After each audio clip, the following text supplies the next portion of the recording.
First, thank you so much for doing this interview with me.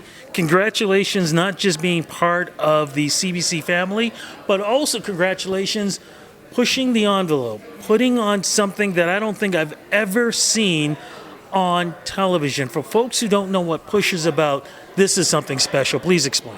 Thank you. Yeah, thanks for having me. Push is, it's really just something that showcases our lives. My friends and I all have different disabilities, and we really wanted to showcase and show people that people with disabilities can be fit, you can be fun, you can have a family, you can be healthy, you can be successful. You can do all these things and have a disability. We're not a burden, we don't need to be pitied. We want to get away from the stigma and we want to break it, and so this is how we're going to do it. Now, I want to show people that, yes, you are, right now as we speak, you are in a wheelchair. Yes, I am. How long have you been in a wheelchair? And could you tell the story, because you told it to everybody out there earlier today. What is the story behind this? Sure. So, it was 10 years ago. I was in Las Vegas, and I woke up on Friday the 13th and experienced the worst pain I've ever felt in my low back. The pain lasted a few minutes, and then I was unable to move my right leg. I was trying to move both my legs around, but only my left leg was moving. And then after a couple of minutes, it went prickly from my hip to my toes, and I was left paralyzed from the waist down within 10 minutes.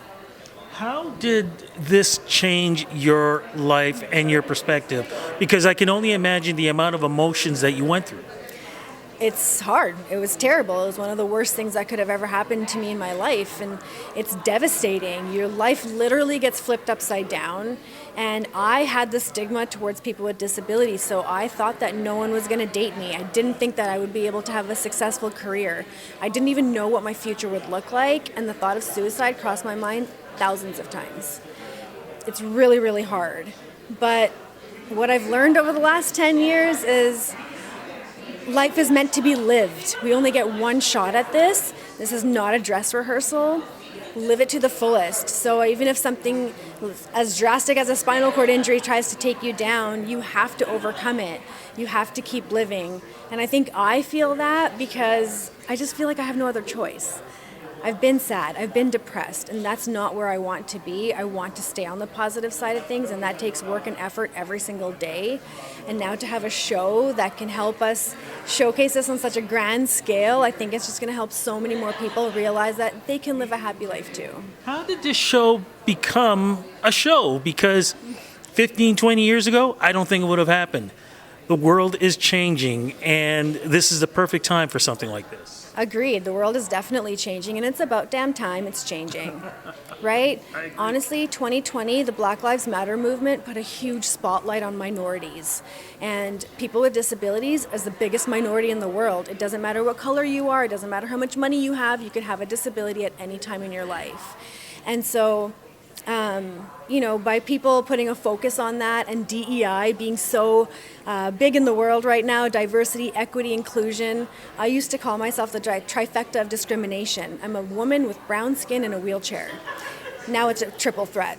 Everybody wants it, right? So now we're going to provide it, but you're going to pay for it, I don't think people understand how difficult it is to be in a wheelchair. And this is the reason why I'm going to say this. I used to do every year, I used to host and be in a competition where we would all be in wheelchairs, and we would do this in the parking lot at Yorkdale early in the morning, and we'd have to do this, run around, we'd switch back and forth and things like that. I never realized, if I'm walking through anywhere, a parking lot or whatever, I'm just walking.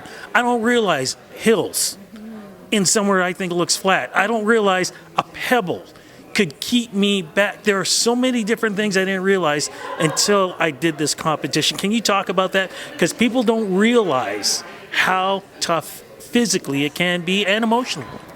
Yeah, well, I'm glad you did that. And honestly, I encourage people to sit in a wheelchair if you get a chance and do it for longer than a couple hours, right? Because that's when you really start to realize how tough this is. It's really hard physically and emotionally to be a wheelchair user. And I'm from Edmonton, where it's covered in snow and ice for 6 months of the year, right? So you have to get really good at your wheelchair skills. It takes a lot of core. You really have to know how to use your body and physics physics plays a big part in being a wheelchair user and knowing your center of gravity and where your forces are coming from. So there's a lot of stuff you have to learn. And it's funny because when little kids hop in my wheelchair, easy peasy, they learn how to do everything so fast, right? But as adults, it takes complex thought. You have to actually think about it. And then on the second part of that is being healthy. You have to make sure you take care of your hands. If you have hand function, you have to take care of your arms and your shoulders because you need them for the rest of your life, right? So there's lots of layers to this, but it is really hard to be a wheelchair user. So when you see one out there, smile at them. Absolutely. So what are we seeing in this series? How does this all work together? So the series is about myself and my friends and our lives. We're all very dynamic people, we're all very diverse, and we're all go-getters, right? So what you'll see is people running businesses, you'll see parents, you'll see teachers, you'll see relationships, you'll see partners, you'll see same-sex partnerships, right? You'll see intercultural, inter-race marriages. Yeah, there's so much diversity within our group. It's awesome. And also, you're going to see fun and love.